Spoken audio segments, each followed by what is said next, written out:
Yo, what's good? It's me, your guy, all the way from Bed-Stuy, Havo, and this is the Art Block, a show where I talk about all the cool, controversials, and generally interesting things happening in and around the art world. And today is no different. There's a lot to get through, a lot to talk about, and I'm happy to have you here.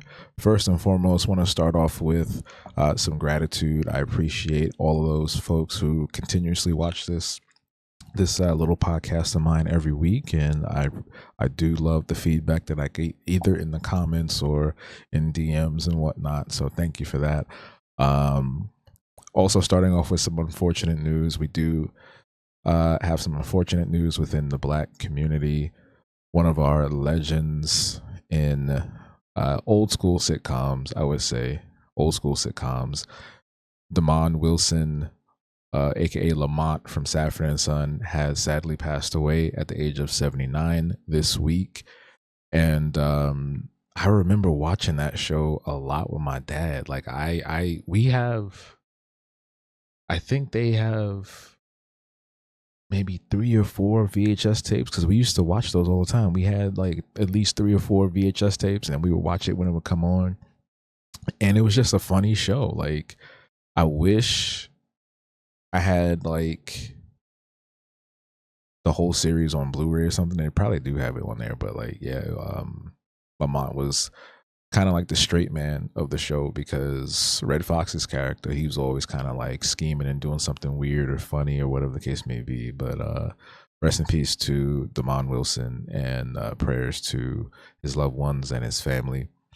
It is Black History Month, so we are jumping right into some blackety black news in the art world. And happy Black History Month to all y'all out there, the kinfolk. And this one's going to be, I think, one of the best BHMs that we've had in a long time. I think there's a lot going on that we can rally behind, and I think there's a lot going on that we can fortify ourselves with, honestly.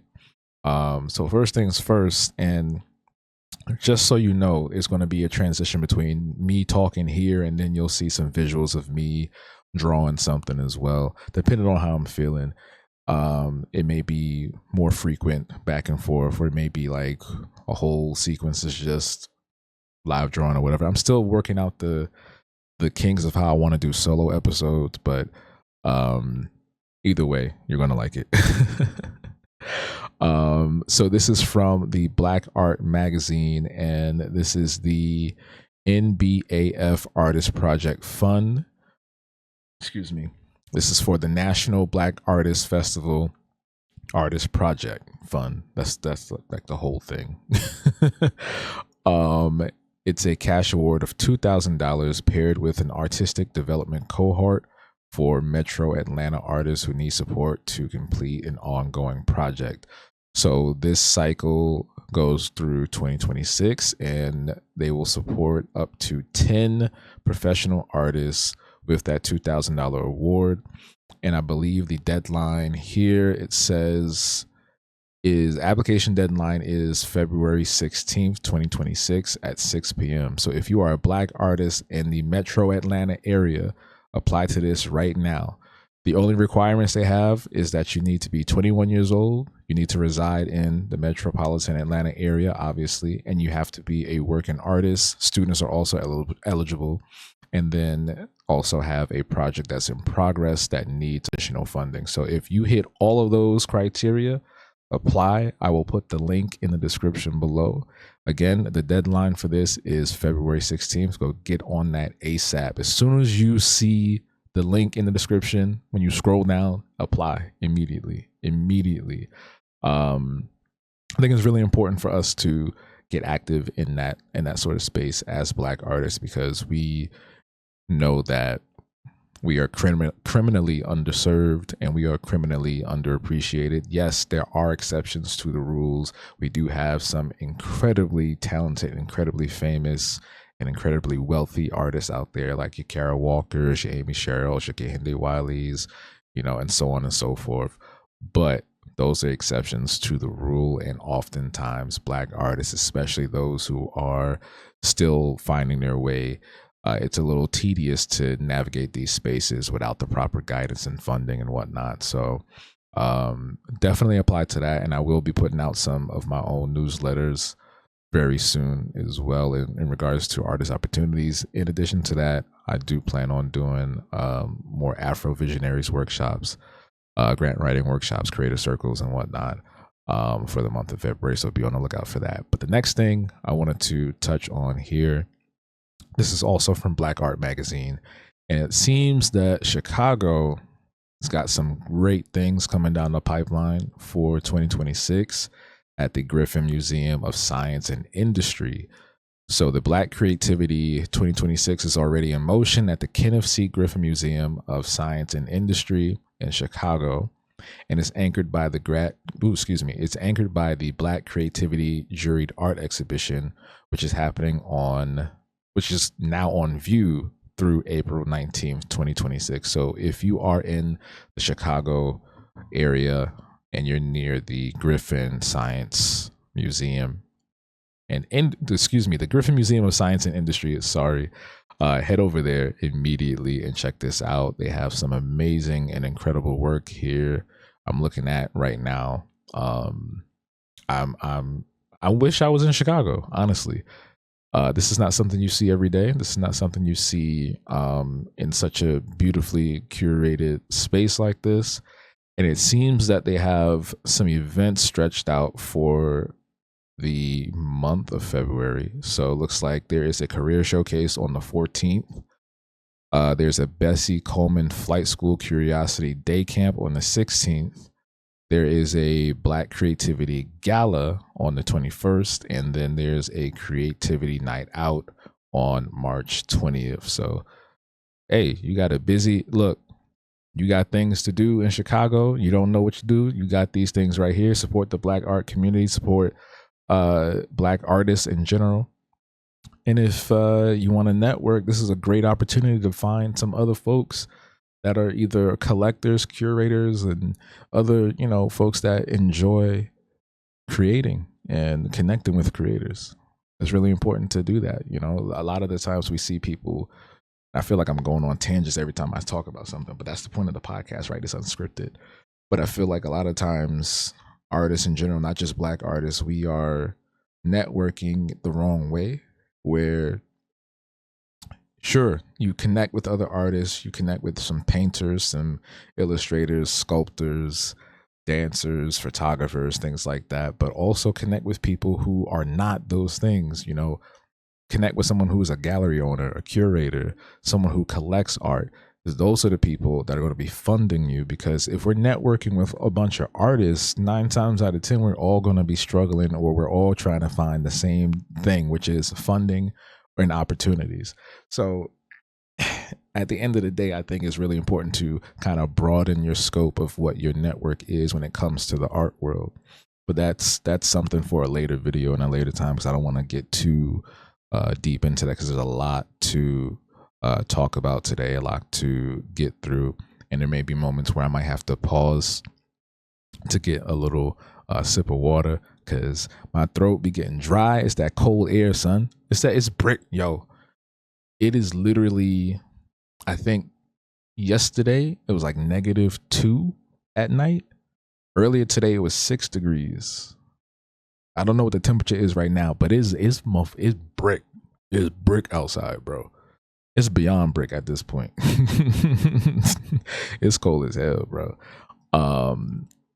But yeah, so as you know, there is turmoil happening in our nation here in America, and people say it's unprecedented times, but these are definitely precedented, because what's going on and what's been occurring for the last few months are things that people have talked about and warned the public about for a long time. So we have the situation in Minnesota with ICE and a lot of the citizens there. We already know about Alex Preddy. We know about Renee Good. We know about Keith Porter and many of the other victims of ICE in that area. So in solidarity, the art world decided to take on their approach to participating in the general strike that happened on the 30th. So a lot of museums like Gagosian, I think Guggenheim, I think some local galleries here, like Philippe Le Bon. We had Pace Gallery closing, and many others, dozens closing for this day of solidarity, this general strike. And I think it's cute. You know, I think it's cool that museums and galleries and other art institutions are trying to stand up for the people, stand up for the public and whatnot. And yeah, it's a nice little thing. And the unfortunate thing I feel for this is that it's very what's the word I'm looking for? Performative. And we've gotten to this state with how the internet works and also how the world works in conjunction with the internet, is that there is a lot of false solidarity going on, pseudo solidarity going on. There's a lot of performative solidarity going on where you'll see somebody do a strike or a boycott for like a day or whatever the case may be, and then they go right back to, you know, regular routine. There's still niggas still shopping at Target. We done told y'all stop going to Target. There's still people going to Starbucks. We told y'all not to go to Starbucks, you know, and there's many other companies. And I know it's a little harder for specific things, especially if you live in certain towns, you know, smaller cities, and that's like the only place you can go to, et cetera, et cetera. I'm not talking about you. I'm not talking to you. If it don't apply, let it fly, right? What I'm getting at is, if these art institutions and these galleries and these museums really were about the public safety and the sanctity of our nation and the people, then they would consistently be at the forefront of this movement. Art is the linchpin to so many things that occur in our history. And I think these institutions, as wealthy and as rich as they are, should donate their money to specific causes. They should donate their money to organizations and individuals and people affected by these horrific things going on. They should donate their funds to that. They should open their doors more to the public for free days of entry, you know? I know here in New York, there are museums that have done that. If you are a New York resident, most of the museums here you can get into for free, like the Met. And I know that certain institutions will allow like specific days for you to get in for free. I know Brooklyn Museum does like first Saturdays and things of that nature. But in general, some of these places cost way too much to get into. I think on default, so on average, some of them are like 25 and up, which is insane, you know? And it's like, if art is for the people and art is to be for the people, then museums, I've always said this, and some people get upset when I say this, and I don't give a fuck, but museums should be free. Museums should be free. And there are ways that I think they could be funded outside of just doing general admission. I really do. But that's not what this is about. This is about solidarity, the pseudo solidarity. It's like, okay, so you close for the day and you didn't take any admissions and you didn't make any money and you didn't get any visitors or whatever. So what happens tomorrow? What happens the day after that? What happens the day after that? What are you doing to support the ongoing battle and fight that is not going to end? I was having a really great conversation with my cousin the other day, and we were basically coming to the conclusion that Minnesota is ground zero, and at some point it inevitably will spread to other places. And we've seen it happen in other places, but Minnesota seems to be the one that is kind of gestating the most with all of this violence and sick behavior. So when it comes to these institutions, what is the next step? What are you trying to do, and what are you going to do and say publicly outside of just doing the easy peasy Day of Solidarity thing. Don Lemon says it pretty often. You have to sacrifice something. You have to sacrifice a little bit of something to make these things work. You have to be willing to do that. And that's the hard part. We all have to do it. I have to do it. And I'm going to get into what that is too in a second. I'm going to get into that in a second because I made a post on Threads that really riled a few individuals up. And I did put up a YouTube short about it. But I want to expand on the thought a little bit more outside of what I already said. But to all these places, Gagosian, David Zwerner, Pace, Philippe Lebon, whatever else, I don't know all of them off the top of my head, but like, what are you, my question to you is, what are you going to do next?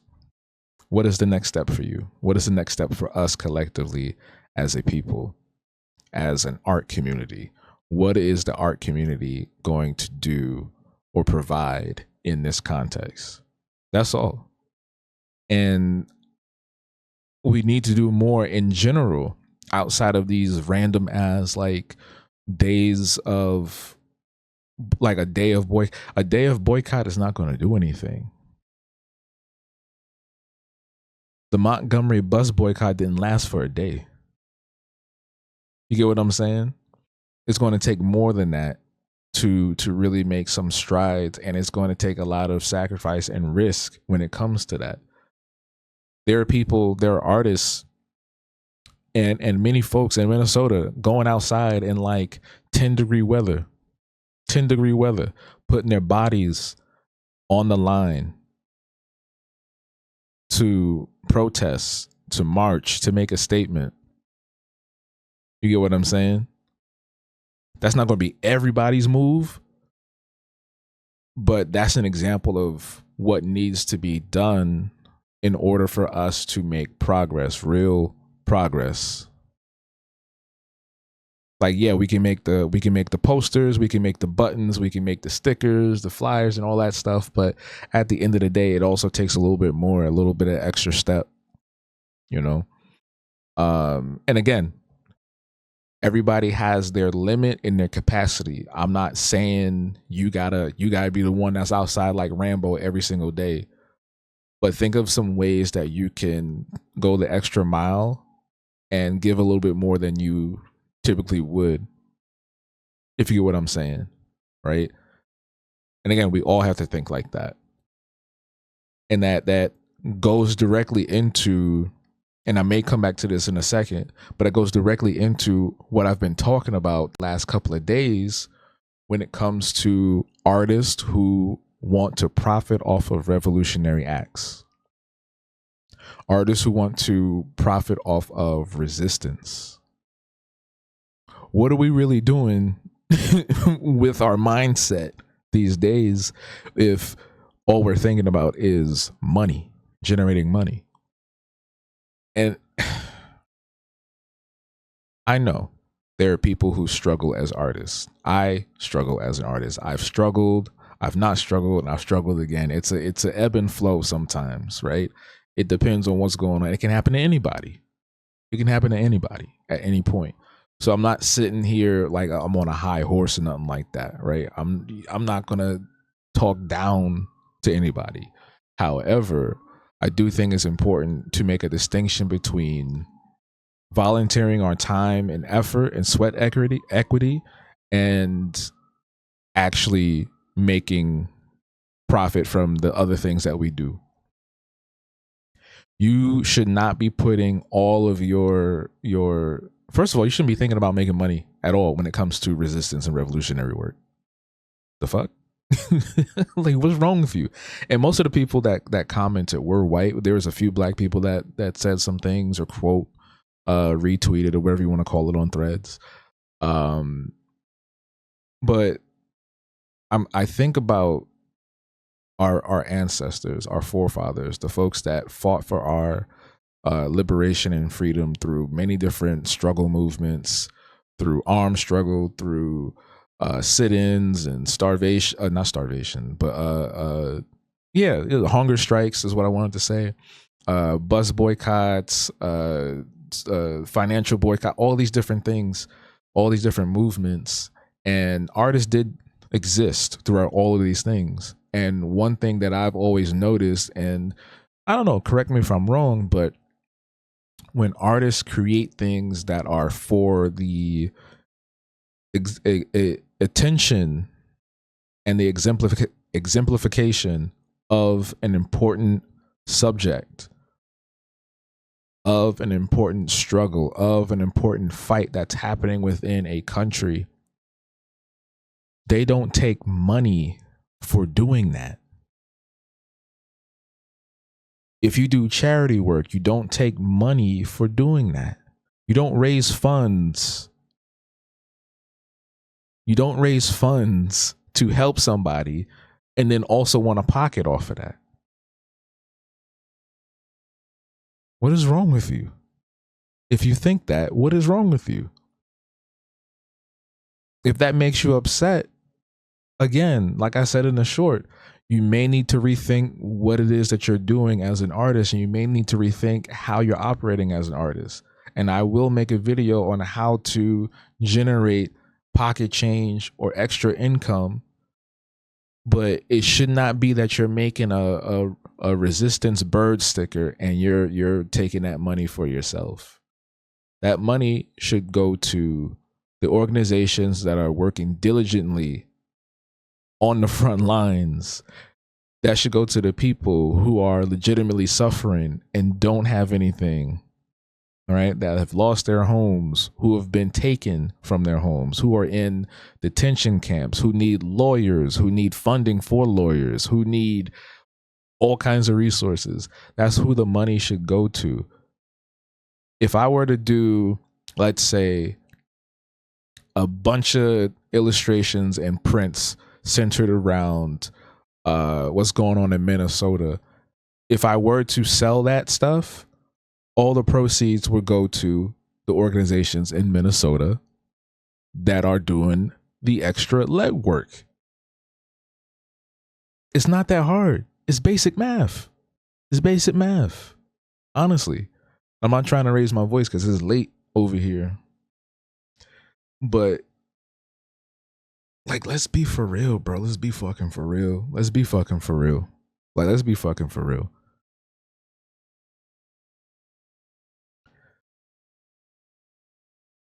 James Baldwin, Nina Simone, Lena Horne were three examples I used in that video, the YouTube short that I made. These were artists and activists who participated in revolutionary acts, who participated in events and struggle to aid the people that are around them, to aid the community around them. They put on concerts, they wrote books, they were in movies and films and all these different things, and all of their appearances in spaces that were atypical to what a star of their caliber would be. They didn't ask for money while creating work to support the people. They didn't ask to take a cut from that. Like, let's be for real. If you are struggling that hard, then again, you may need to rethink what it is that you're doing if you think you're supposed to profit off of community work, revolutionary work, resistance work. If that's the case, then you're just as bad as the people we're fighting. You are a capitalist shill. You don't got to make money off of every single moment of every single thing you do. Your labor could be rewarded in other ways. That's what community aid and mutual aid is about. Sometimes it's not about finances. Maybe you do something and you spend time making posters for people to march with, and they bake you something, or they knit you a sweater, or they let you stay at their crib for a few days or something like that. You know what I'm saying? It's like all those different things. But you should not expect to receive something. It should be out of the kindness of your heart that you're doing this. I saw somebody post the other day, I think it was on Threads. Yeah. It was a young lady, and I wish I bookmarked it so I could like repost it. But she created these like really cute uh I think, yeah, there was these really cute stickers that were in support of Minnesota, and they were available. No, was it stickers? It was something downloadable. It was like these free stickers or free bookmarks or something like that to download that were in support of the resistance movement in Minnesota. She didn't ask for anybody to pay for anything. She didn't post her coffee. She didn't post her Patreon. She didn't do none of that. She just said, "Hey, you can download these for free. These are for the people. These are in support of the people. If you support them, you can download these too." She didn't make a dime off of that. Not a dime. And if that's the case, right? I'm sure she has other things that she's doing with her artistry in her career that she's generating income from.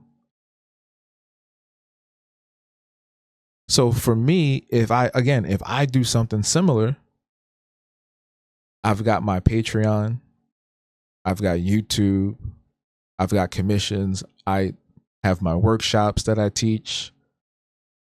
These are other sources of income that have nothing to do with the resistance work that I do, the community work that I do. Even outside of my artistry, is showing up and being a body, a resource for others. Cleaning up the neighborhood, doing coat drives. You probably want to get paid for a coat drive, don't you? Then you're stupid. like dead ass, you're stupid. You're a moron, moronical. Okay?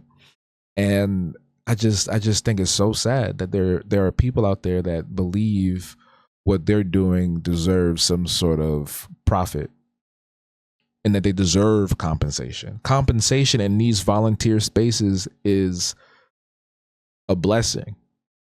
It's not guaranteed. You shouldn't be having your hand out while offering somebody else something too, right? Like that's not how it works. Like I get it. Y'all broke, right? We're all broke. Everybody's money is down except for the billionaires. But let's find some other ways. Let's think of some other things. Let's get together and create a safety net. Let's get together and create a community fund, a mutual aid, wherever you're at. That's what you can do. Yeah, easier said than done. Da da da da da da. Right? But try.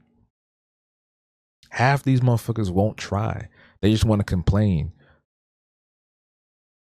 I do literally research on grant funding and other opportunities within the art world that benefit artists in so many different ways, whether it's with grant funding, housing, residencies, exhibition opportunities, career opportunities, all these different things. The shit is out there. It's just that a lot of people just want to sit and complain and live under the starving artist moniker, which I think is complete and utter bullshit. The starving artist was created by white people way before any of us were born. And it was a fantasization or fetishization of this pained and sorrowful artist.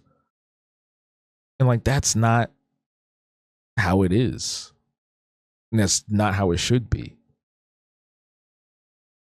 We've glamorized pain and sorrow.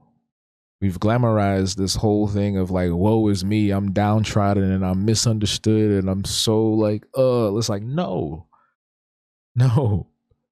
it doesn't have to be like that.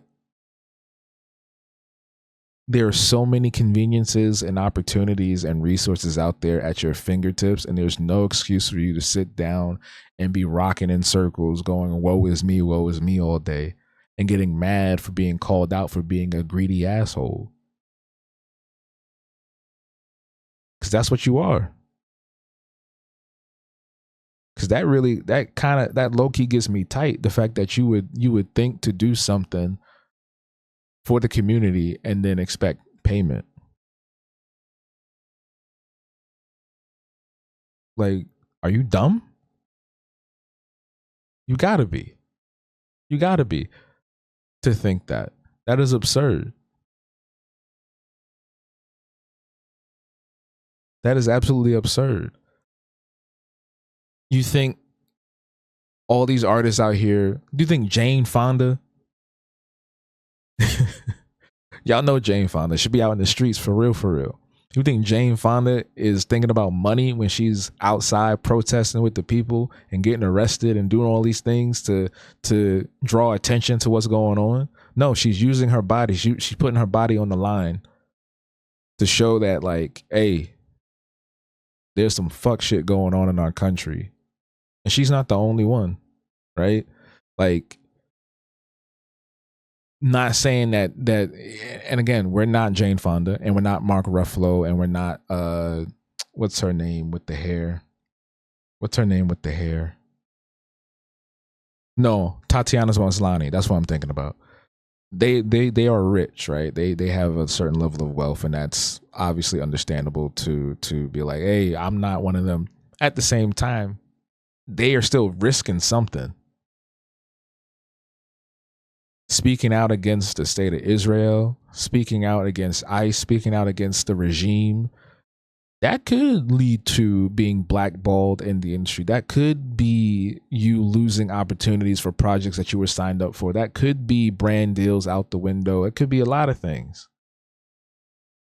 You know? Where's the integrity? At the end of the day, where's the integrity? Are you that money hungry? I got these people complaining, well, in the capitalist society, use your brain. Shut up. And I didn't reply to a single one of them because I was just like, at this point, I'm not even going to reply with being nice. I'm just going to cut your ass, and I'm not going to do that to lose my platform, right? I'm not going to do that because my platform is important as a resource for other people and ideas to lead to great opportunities for other people. So I restrained myself, and even now I'm restraining myself, even though I said y'all are dumb, and y'all know who I'm talking about. If they don't apply, let it fly. If you are someone that donates a portion of your salary or your funds and your profit from whatever you do, and you donate to charities and organizations and nonprofits and all of that, cool. We're not talking about you. If you do volunteer work and you put your body on the line and you're outside and you doing the groundwork to actually make movement in resistance, I'm not talking about you. But a hit dog will holler. And them people that commented on my thing hollered. Okay? So just, I don't know, man. Again, I'm gonna make a video about like ways to generate income, ways to generate money, and find alternative means to still also practice your art and be within your career. Like, I'm going to do a video about that. That's most likely going to be in March because I have a full schedule of things I want to put out for February, and it's going to be a good February, by the way. So fuck all y'all that was popping shit in the comments. Fuck all y'all that disliked the YouTube short that I put out. Fuck all y'all who are mad and in they fifis for being called out, and now you look like an asshole because now people know that you think you need to make money off of community aid and resistance work. That's all I'm gonna say on that. For now, I'll probably keep going. I'm probably gonna make a sweaty minds about it, but we got other topics to talk about. And I want to sit on this forever because I feel like I already talked in circles. So that wasn't the only thing that happened this week, right? We did not just see the general strike. We did not just see Minnesota standing up and these galleries closing and whatnot. Something big also happened this week. Just yesterday or the day before, they released. So when Don Lemon, shout outs to Don Lemon and Georgia Fort and Traherne Cruz and Jamil Lundy, who just got released yesterday, Jamil Lundy. So on that same day that these 4 journalists and activists got arrested, the government or whoever released millions of pages, millions of Epstein emails and documentation. And so much has come out from that. And of course, people are like digging through it and they're doing the conspiracy stuff and they're hyper examining and yada, yada, yada. And there's been some really sick and weird shit in there.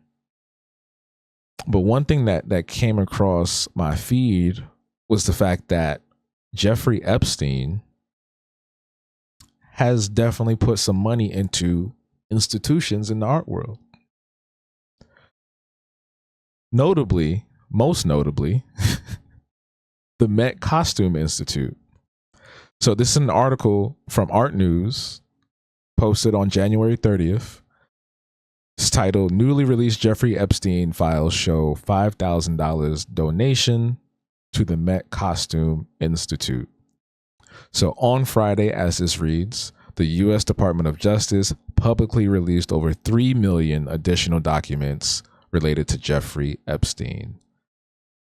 The late convicted sex offender, Tucked into these files is a copy of a donation check dated April 29th, 2014 for $5,000 from Enhanced Education, a long-running foundation set up by Epstein that was once portrayed as a charitable powerhouse, according to New York Times.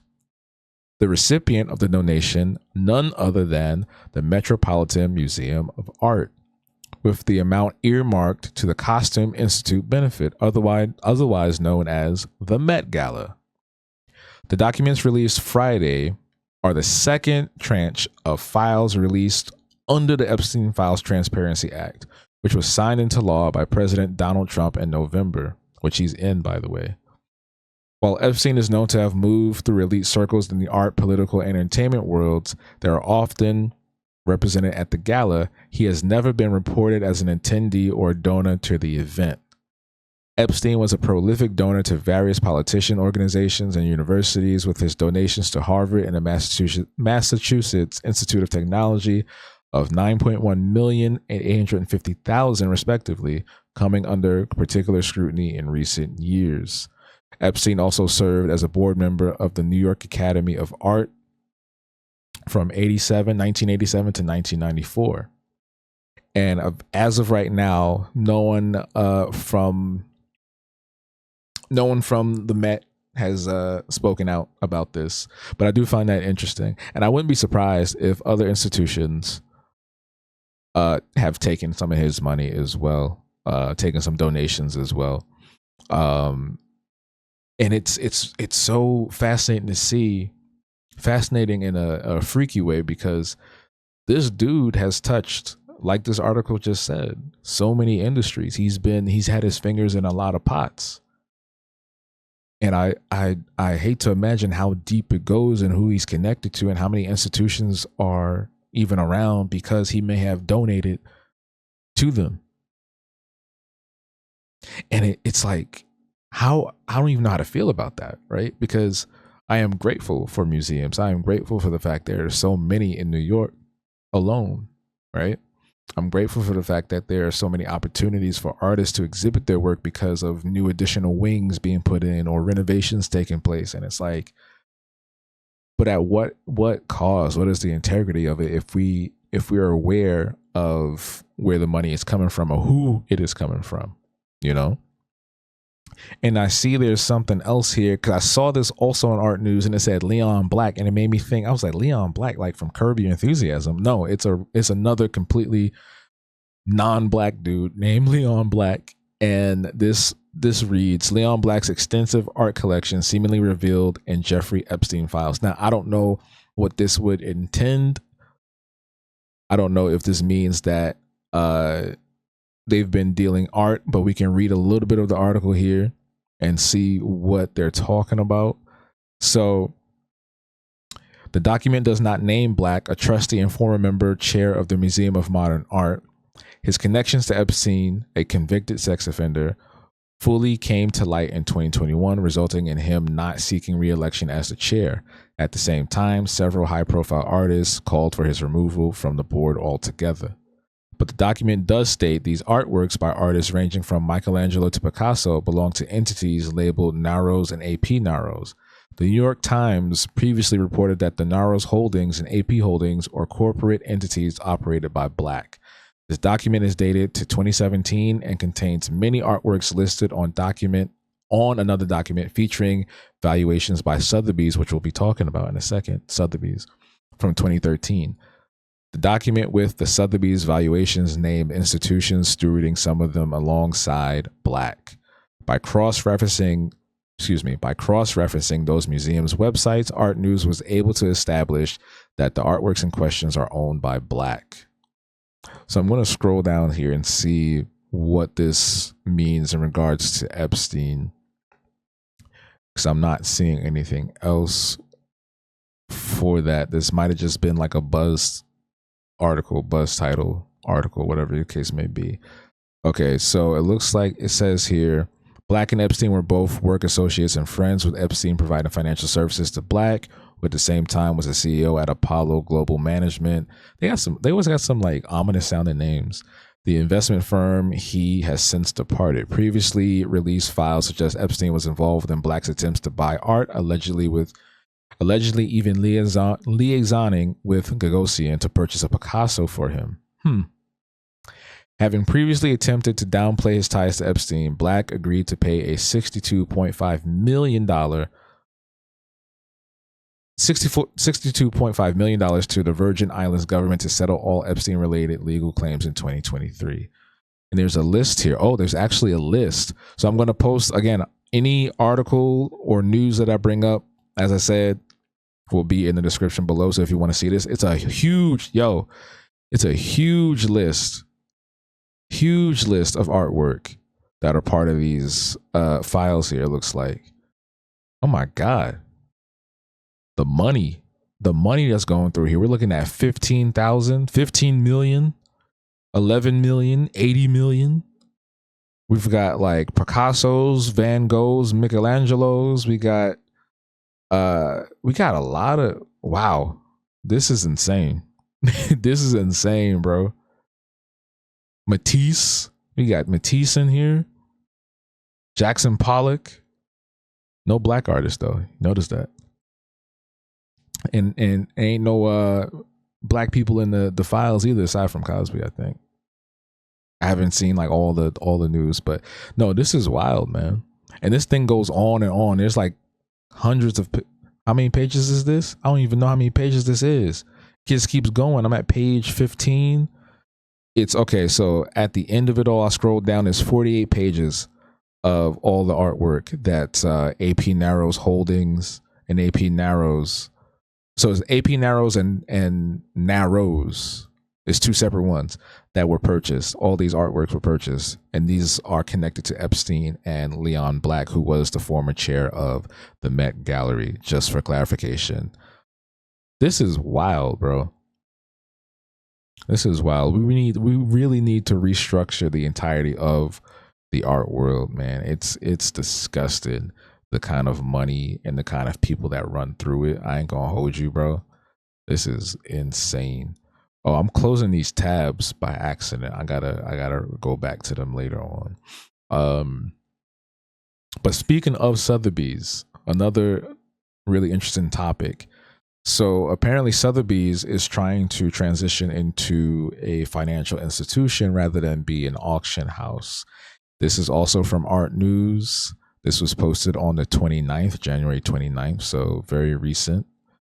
And it says here that this week, Sotheby's Financial Services announced that it had priced a $900 million securitization backed by loans secured against artworks, and for the first time, collectible cars. What? According to the company. The deal is scheduled to close on February 3rd and is expected to receive top tier credit ratings from Morningstar DBRS, Sotheby's said. In simple terms, the transaction bundles hundreds of loans made to collectors using artwork and luxury vehicles as collateral. This is terrible. And sales, excuse me while I apply my chapstick here, and sells the right to collect those future loans as bonds to institutional investors. What? See, this is what I was talking about. I don't know if I talked about this on the last episode or if I talked about this on stream, but we are now, and I guess it's always been kind of like this though, but I feel like it's gotten worse. We are now in a space and a state of the art world where people care more about what the money can be made, what money can be made off the artwork instead of the artwork itself. The fact that we're using art as collateral for loans, the fact that we are using artwork as collateral for loans is insane. And I feel like something like this has been going on previously. Like, I think people do loan out artwork, but this feels different. This is more of like, again, leading into being a financial institution, and they're going into cars, and it feels very like sinister. It feels mad sinister, bro. Like, I don't even have the right words to articulate what I'm feeling about this, but I don't like that. Because what does that mean then? Like, this art just circulating around whenever people feel like taking money out? Like, I don't. This is so weird. So it says here, for the art market, the transactions hint at a quiet but significant shift. As auction sales remain uneven, lending has become one of the most reliable and scalable revenue streams for major houses. So that's what it was too. So the auction houses and the auction seasons have been kind of falling off and falling over. I've been hearing about that lately too. So it makes sense why Sotheby's would do this, but it also is just, do we care about art anymore? We're just using it as pawns and collateral for financial gain. I would feel terrible if my art was used like that. Like, if I sell a piece, I would expect it to remain with that person for the rest of their life. Or if they did want to sell it, they would sell it to someone that also cares about the piece. Like, I would, if I found out, if I was one of these artists, I don't know what works they have. It doesn't say, but I would imagine they're older pieces, maybe things like Picasso's or Matisse's or things like that. If I was one of those artists and I came back to life, or I was a ghost observing, I would find a way to destroy their pieces. I would find a way to destroy the paintings. I'm so serious. And the fact that they're going into collectible cars already tells you that Sotheby's doesn't give a shit about art anymore. Because what do cars have to do with you being an art institution, an auction house for art? Yo, this is ridiculous. This is absolutely absurd. This is absolutely absurd, bro. I really wish we lived in a better world for art, and that, we had more institutions and individuals that cared about artist development, that cared about talent over clout, that cared about people over profit, that cared about actually creating safe and comfortable spaces for artists to exhibit their work in, to discuss their work, and to bring joy to people. Like, yes, I want artists to make money. I want people to make a living off of their work. I think that is a pivotal tenet of this career path. It is a career. It's not a hobby. I think an artist should make money just like a mechanic should make money. right? I think a mechanic should make money. Like everybody should be able to make money. Whatever your career is, you should be able to make money off of that and make a living and be able to go home and be like, hey, yeah, I brought groceries and, I paid rent. But I think when we become too obsessed with the financial gain over the presence of a piece, the meaning behind it, the stories behind it, the pain, the suffering, the joy, and all the other emotions that go into it, when we care more about that green over that, then we lose the purpose of what art is. We lose the sanctity of what we're doing and why we're creating, right? And we see that, we do see that in other instances across different industries where you notice artists of any art form, any medium, of any industry will put something out because they need the money, or put something out because they know it's going to make money, instead of having that quality there. And we've all seen the fall off for many artists, right? It's like, oh, this person used to make good stuff, but now it's like da da da da da. And it's like, yes, because they are trying to push out a product instead of something worthwhile. And it's a delicate balance. It's a fine balance between that, because sometimes you got to do what you got to do.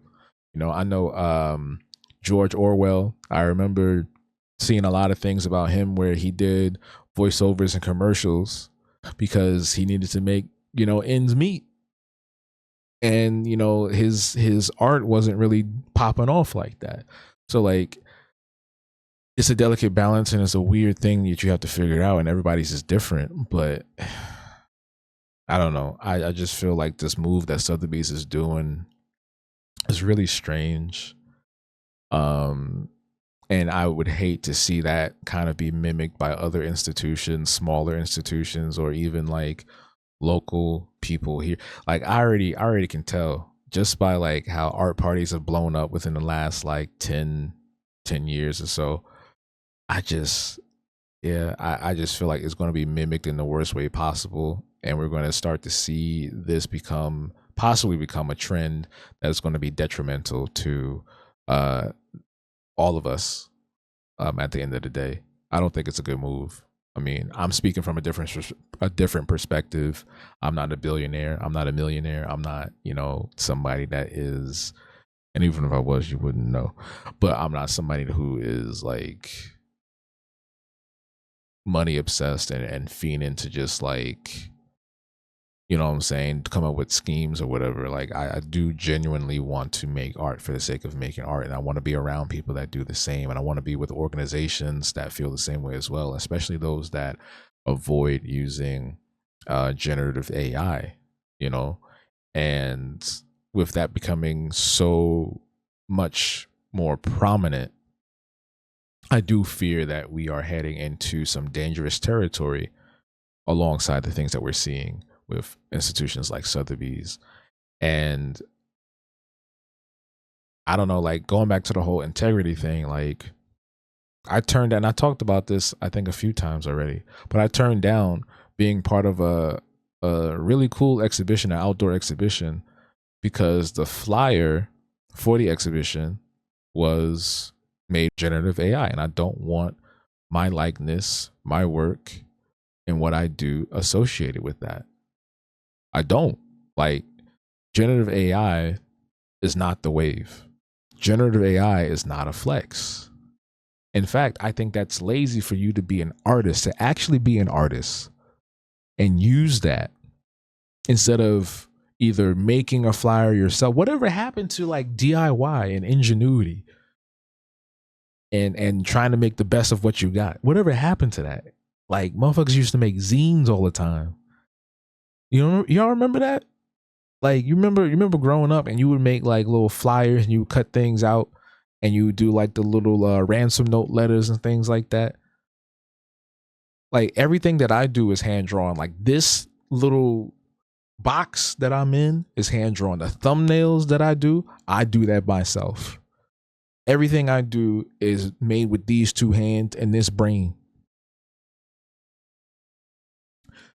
And I don't understand why you would compel yourself to use generative AI. How do we get to generative AI? Well, there's something else going on, a conversation about inclusivity, when it comes to AI in museums and AI just in the contemporary art scene. I understand the perspective of some people when they say that AI um, allows them to do X, Y, and Z, right? It is easier to just jump on a thing and say, make this versus like taking the time to learn a skill. Like it is definitively logically easier. Now, is it ethical? No. Some people will argue that. But I'd rather sit here. Hold on, let me just pick this up real quick. I'd rather just sit here and learn how to use this than go to Suno and type in a prompt, because this would stay in my brain. And this is something that would last with me for the rest of my days. So as long as I'm healthy. So as long as I'm healthy, you know?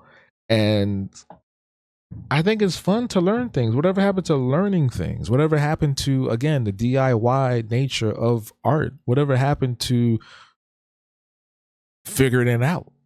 Whatever happened to being Whatever happened to ingenuity? You know? And my thing is, because I know they're like both sides are extreme. I'm not an extremist. I'm not an alarmist. I'm not here to like be a doomsayer. I've never been like that when it comes to AI. I'm very passionate about things, but I'm not going to sit here and like bark at you and be like, "Oh, the sky is falling." Da, da, da, da. The sky has been falling since the dawn of man. What I'm going to say is, what we could do is create a space of education for anybody that is willing to learn and use the natural tools of artistry, whether they are traditional tools like a paintbrush or digital tools like a stylus. And I think it would be really important to offer these things at a inexpensive price or for free, so that people can actually learn how to make music. They can learn how to make a poster. They can learn graphic design. They can learn how to illustrate, or better yet, we have ways to offer our services that don't break our bank, but also doesn't break theirs. A middle ground between the two, you know? Because I feel like oftentimes that accessibility also comes into play when someone doesn't have a lot of money. Now, some people are cheap and some people just don't think art deserves to be paid the value that it is, right? And to those people, fuck you, right? But there are some folks who really legitimately do want to, and they just don't have the means, and they just go to the next thing that they think is going to be good, which is unfortunately AI. A lot of people are turning to it.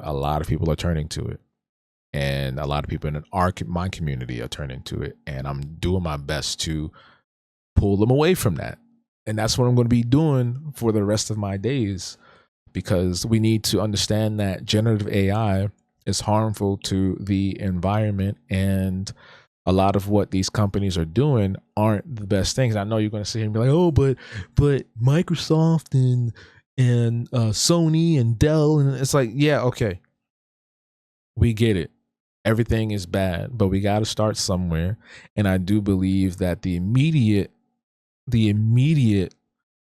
issue are things like Boxtown, Tennessee. I'm going to keep bringing that place up. I know you get tired of me saying that. Boxtown, Tennessee, where the water, the land, and the air are polluted due to data centers sitting there that are funding or not funding, that are feeding Grok, that are feeding OpenAI, that are feeding Suno, that are feeding all these AI things that are used consistently and constantly. There's a difference between using your GPS and then getting on ChatGPT 50 times a day to ask it dumbass questions like, why is the sky blue? Why is the sky blue? There's a difference between getting on your computer and playing a video game for a couple of hours and using ChatGPT to keep remaking that same dumbass picture of you and your husband over and over and over and over and over and over again. That takes a lot of processing power for it to redo and remake that bootleg ass Studio Ghibli that you could have just went to an artist and got done with a more accurate depiction of who you are. Like some of these things don't even look like you. And at the same time, all this shit look the same. All of it looks exactly the same. I can spot it easily. I know when you used that shit for your poster. I know when you use that for your profile picture. I know when you use that for your thumbnails. It all looks exactly the same. Are you not like embarrassed by that? Like to use something that somebody else has? Like all y'all have the same shit and it looks terrible. It looks stupid. Are you not embarrassed? I don't know, man. I would be. And I don't know, like the fact that like some people, some of these folks now are calling hand drawn work pencil slop. And it's like, are you okay? Are you that far gone that you need to revert to the most ridiculously unimpressive insult in the world? You know, like it just don't make no sense to me. So I'm going to continue the conversation about and against AI, generative AI specifically, and I want to bridge the gap between those that are obsessed with it and those that are abhorrently against it, like myself, and see where we can really make some shifts in these spaces. Because I don't believe generative AI should be allowed in museums. I don't believe that it should be allowed in art shows. I should not see that at an auction. I should not see that in contests where there are human artists who have spent years of dedication and putting their bodies, their soul, their sweat, their blood, their tears, their emotion, their pain, all these things into these wonderful works of art that they have. And it sit next to something that was generated by, an algorithm to mimic what we do. What's that one line from Invincible? Look at oh my god, what is that? Mark. Look what they need to do to have a fraction of our power. Mark. That's what he says. That's what Omni-Man says to his son after he beats the shit out of him. He beat the mess out that boy. But yeah, I just don't see it as a feasible, respectful thing. I think it's utterly disrespectful to think that you can create something that looks like a Basquiat. I think it's utterly disrespectful that you think you can mimic Kara Walker's style. I think it's utterly disrespectful to think that you can be the next Kehinde Wiley or Kerry James Marshall or Ain or Faith Ringgold or whoever else. I'm listing black artists because it's Black History Month, but I always list black artists because it's Black History Month 365, 24/7 over here. But you get what I'm saying. Now, if you were to study that yourself and you learn how to paint like them and you learn the different techniques, that's different because you are adapting your own talent and skills, your hand, your body, your mind to learn different skill sets, whether it's composition, whether it's lighting, whether it's color theory, whether it's anatomy, whether it's different, you know what I'm saying? Like you're learning these different things. You're actually putting that knowledge into your brain, because when you go on ChatGPT and you're on your phone and you're typing in and you put in a prompt, what did you learn exactly? What did you actually do? Tell me something about that piece that you put out. Define it. You can't. What you do is you print that out, you make that, you put the little poster out of the illustration, and then you put it back into ChatGPT and say, can you describe this for me? That's what you do. So I would encourage you to go to a museum. I would encourage you to go to an art gallery, go out with an artist, right? Hang out with some artists, hang out in art galleries, go to some events where they're discussing what it is to be an artist, right? Listen to some interviews from some of the world's most famous artistic minds, like Toni Morrison, Octavia Butler. You get what I'm saying? Like, listen, research, adapt. Listen, research, adapt. That's what you need to do. The integration of AI is an abysmal effort for tech bros to try to be as cool as us. Like, I'm not even gonna hold you, right? Like, I think what we do is an amazing God-given talent that takes years to really master and get down, you know? And AI is not the wave, bro. It's not. There's no talent in that. There's no education in that. And for those that are seeking education, I would offer that to you. I will provide links or resources to do so, bro, because I would rather you take the time to learn it and sit in a class or watch a YouTube video than do this.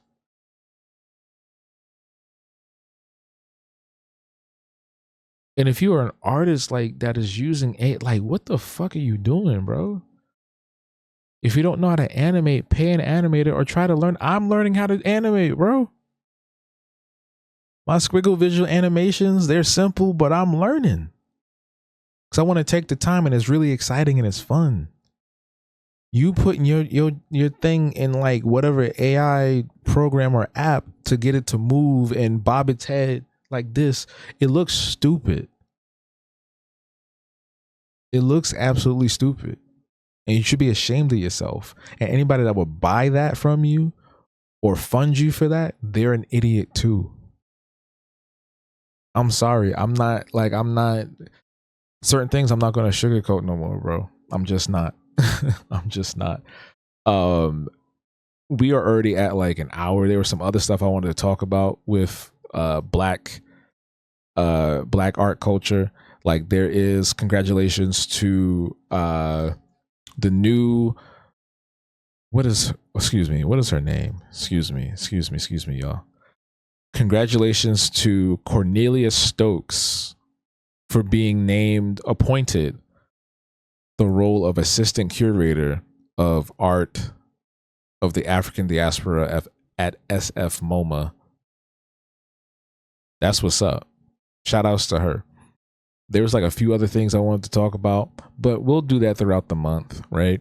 There's also a great exhibition on view, the Jacob Lawrence African American Modernist exhibition.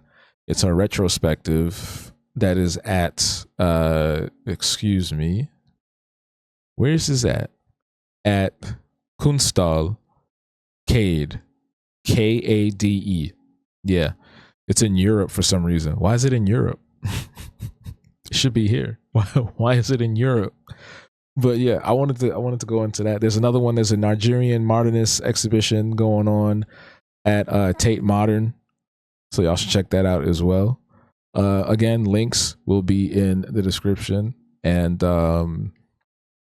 if I did put up a time lapse or me making art or whatever the case may be, tell me what you think of it. If I didn't, and you're watching this and it's just been my face the entire time, just tell me how cool my cardigan is. But yeah, I don't want this to be too long, but I hope you enjoyed this episode. I hope you enjoyed the topics that we talked about today. Let me know what other topics you would like to hear about, and don't hesitate to submit your own questions. Submit your questions to me at habtunes.com/contact, habtunes.com/contact. Submit your questions, whether it's art career, whether it's cool things that you've done, whether it's questions about things going on in the art world, things that you're curious about, or even questions towards me. Submit your questions to habtunes.com/contact, and I will talk about them in the next episode. I think it'll be a really fun thing to do. I tried doing that months ago and I completely forgot about it, so we're going to start doing that again. And comment below what you're excited about to see when it comes to art for February, this Black History Month 2026. But until next time, thank you for watching the Art Block. I'm your host, Habo, and I will see you in the next one. We out. Deuces.